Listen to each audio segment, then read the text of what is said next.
नमस्कार, सच्ची रिपोर्ट में आपका स्वागत है। मैं हूं आपके साथ निकिता श्रीवास्तव। आइए रुक करते हैं आज की तमाम बड़ी खबरों का।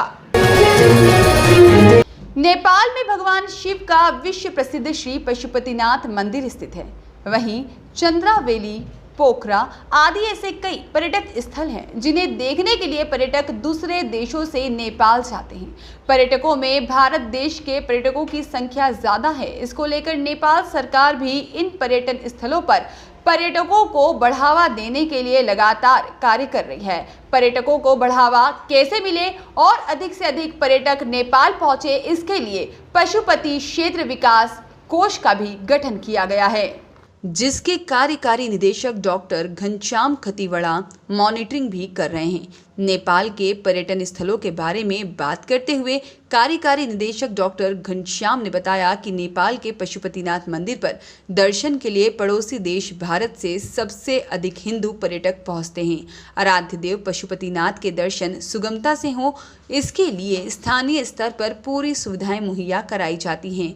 जहां पर खतिवड़ा का कहना है कि भारत देश से नेपाल के मित्रत्व व्यवहार हैं और पशुपतिनाथ मंदिर के दर्शन के लिए भारत देश से प्रत्येक नागरिक को एक बार नेपाल जरूर आना चाहिए। जब पर्यटक एक दूसरे देश में जाएंगे तो कहीं ना कहीं मित्रत्व व्यवहार और अधिक बनेगा। नेपाल सरकार वैसे तो सभी पर्यटकों के स्वागत करने के लिए तैयार है, क्योंकि नेपाल देश भारत से हर हिसाब से काफ़ी छोटा है और उनके पास सुविधाएं भी सीमित हैं। लेकिन नेपाल सरकार अल्प सुविधाओं में बेहतर इंतजाम कर पर्यटकों को अपनी ओर आकर्षित करने का पुरजोर प्रयास कर रही है। नेपाल में पर्यटन की जितनी भी संभावना है, उन्हें और अधिक डेवलप किया जा रहा है। जितने भी लोग भारत से घूमने के लिए नेपाल आते हैं, उनसे नेपाल का स्पिरिचुअल टूरिज्म डेवलप हो रहा है। और नेपाल के पर्यटक स्थलों की बात करें तो यहाँ कई पर्यटक स्थल हैं। यहाँ सभी पर्यटक स्थलों को घूमने में कम से कम 15 दिन का समय लगेगा। तो यकीनन नेपाल के टूरिज्म में काफ़ी डेवलपमेंट होगा, क्योंकि नेपाल के लोगों का मुख्य व्यवसाय पर्यटन से जुड़ा हुआ है। उसमें भी बढ़ोतरी होगी। भारत का कोई भी नागरिक, चाहे वह किसी भी देश में रह रहा हो, वह घूमने के लिए नेपाल में आना चाहता है तो उनके लिए वीज़ा की आवश्यकता नहीं होती।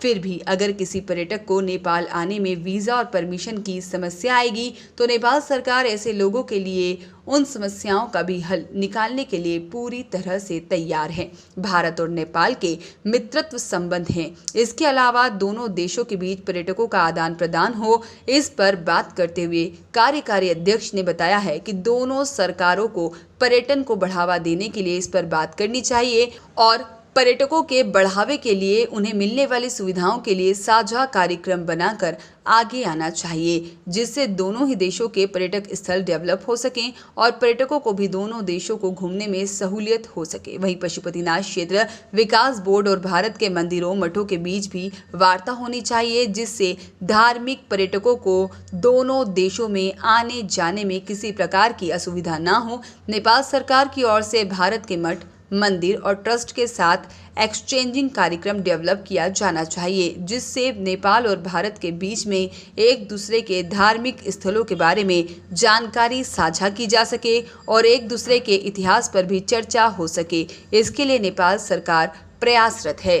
नेपाल दुनिया का एक बहुत ही खूबसूरत देश है, जिसको दुनिया की छत के रूप में भी जाना जाता है। नेपाल एक प्यारा हिमालय देश है जो यहाँ आने वाले पर्यटकों को बेहद आकर्षित करता है। नेपाल आने वाले लोग यहाँ की यात्रा कई कारणों से करते हैं। जैसे कुछ लोग यहाँ के बड़े बड़े पर्वतों के आकर्षण में आते हैं, तो कई लोग हिमालय में चढ़ाई या ट्रैकिंग करने के लिए नेपाल आते हैं। कई लोग ऐसे भी होते हैं जो नेपाल की संस्कृति और यहाँ के खास पर्यटक स्थलों को देखने के लिए आते हैं। खूबसूरत पहाड़ की चोटियों के साथ साथ नेपाल बौद्ध धर्म और हिंदू धर्म के अनुयायियों के लिए एक प्रमुख धार्मिक केंद्र भी है।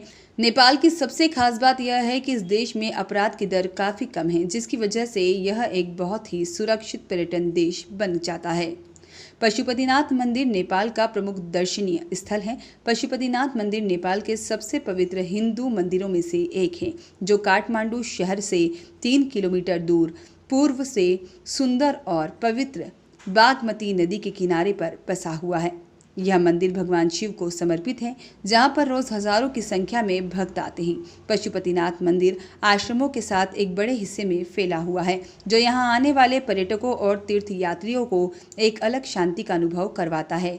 साल 1979 में पशुपतिनाथ मंदिर को यूनेस्को की विश्व धरोहर स्थल में शामिल किया गया था।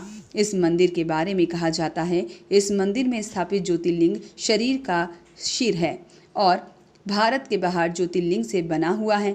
नेपाल में साल 2015 में एक भयंकर भूकंप आया था, जिसकी वजह से इस मंदिर की कुछ बाहरी इमारतें ध्वस्त हो गई थी, लेकिन इस मंदिर का गर्भगृह अभी भी सुरक्षित है।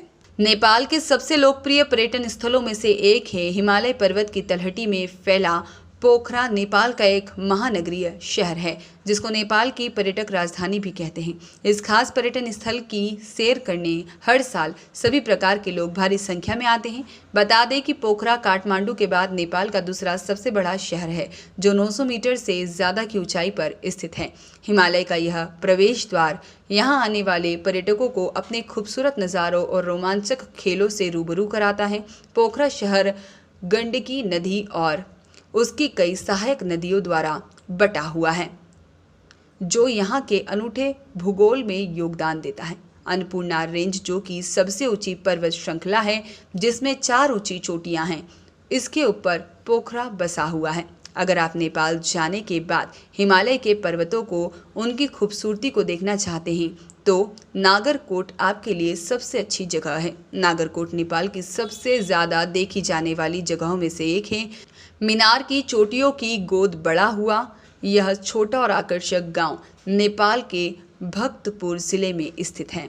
नगरकोट से आपको हिमालय के 13 में से 8 हिमालय पर्वतमाला को देखने का मौका मिलता है। इस जगह से आपको अन्नपूर्णा, मानसलू, नुम्बुर, गणेश हिमाल, जुगल, एवरेस्ट, लेंगटांग और साथ ही में रोवालिंग पर्वतमाला स्पष्ट रूप से दिखाई देती है। नगरकोट काठमांडू से मात्र 28 किलोमीटर की दूरी पर स्थित है, जो यहां आने वाले पर्यटकों को हिमालय पर्वत के खूबसूरत दृश्यों को दिखाकर आश्चर्यचकित कर देता है। 2000 मीटर की ऊंचाई पर स्थित नगरकोट प्राकृतिक प्रेमियों के लिए स्वर्ग के समान है। इसके अलावा अन्य प्रमुख पर्यटन स्थल जनकपुर, लुम्बिनी, चितवन नेशनल पार्क और साथ ही में स्वयं भूनाथ बंदर मंदिर है। अगर आप नेपाल में मिलने वाले भोजन के बारे में जानना चाहते हैं, तो बता दें कि यहाँ का राष्ट्रीय भोजन दाल भात तरकारी है। यह मसाले वाली दाल होती है, जिसमें उबले हुए चावल को डालकर तरकारी के साथ परोसा जाता है। इसमें नेपाल में मोमोज, तिब्बती ब्रेड और हनी काफ़ी फेमस हैं। देवादिदेव आराध्य देव भगवान श्री पशुपतिनाथ के मंदिर में भारत से, हमारा मित्र राष्ट्र भारत से जितने भी पर्यटक आते हैं, वो सभी हिंदू पर्यटक विशेष तौर पे यहाँ आते हैं। उन लोगों के लिए यहाँ दर्शन के लिए, परिक्रमा के लिए जो सुविधाएं हैं, वो यहाँ की व्यवस्था के मुताबिक है। लेकिन जो भक्त यहाँ आएंगे, उनकी ओर से यहाँ का स्पिरिचुअल टूरिज्म डेवलप हो रहा है।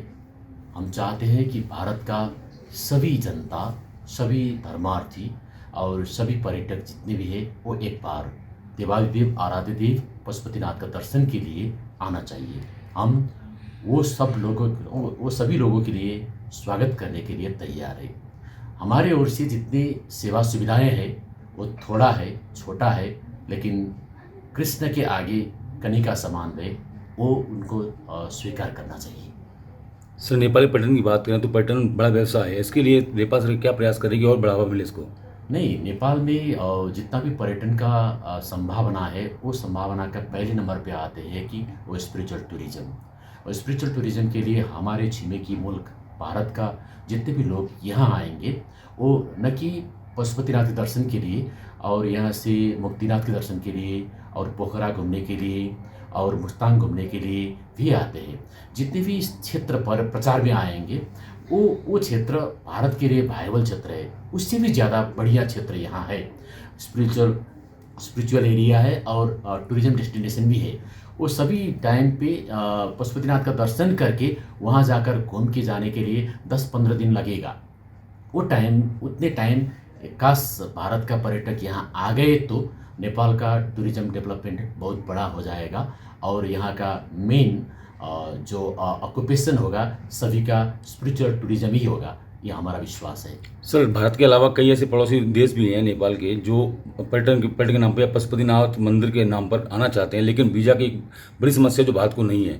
ऐसे लोगों को दर्शन के लिए क्या प्रयास किया जा रहा है कि उनको ईजी दर्शन हो जाए पशुपतिनाथ के? नहीं, ये वीज़ा जितने जो भारत के लोग को अलावा भारतीय लोग जितने भी थर्ड कंट्री में रहते हैं, जैसे अमेरिका, ऑस्ट्रेलिया और बड़ा बड़ा देश में रहेंगे, वो सभी पर्यटकों के लिए हम तो स्वागत करना चाहते हैं यहाँ, क्योंकि वो पहले नंबर तो वो हिंदू पर्यटक है, उनके लिए स्वागत होना चाहिए। काश हिंदू नहीं है तो उनके लिए भी स्वागत करना चाहते हैं हम लोग। परंतु यहाँ वो वीज़ा और यहाँ का परमिशन का जो प्रॉब्लम हो सकता है वो नेपाल गवर्नमेंट से उसका समाधान होगा, काश उन्हें कोई समस्या रहेगा तो। नहीं तो यहाँ हम लोगों की ओर से जो सपोर्ट करना है, जो सहजीकरण करना है, उसके लिए हम तैयार है, पशुपति क्षेत्र विकास कोष तैयार है और नेपाल गवर्नमेंट को भी हम रिक्वेस्ट करेंगे कि जितने भी स्पिरिचुअल टूरिस्ट यहाँ आएंगे उनके लिए कोई भी वीज़ा का प्रॉब्लम नहीं होना चाहिए।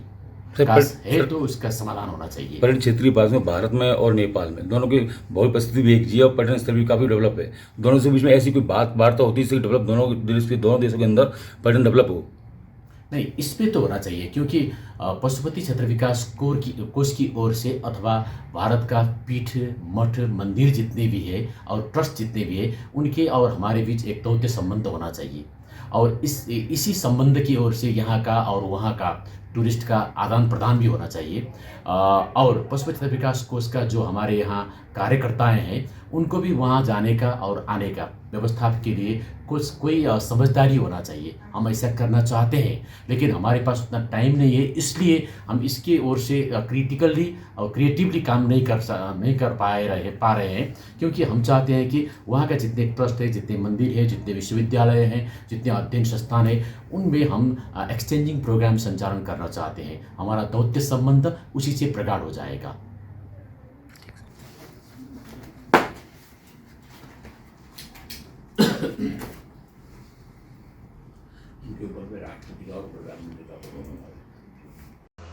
वरिष्ठ पत्रकार सतीश शर्मा की रिपोर्ट।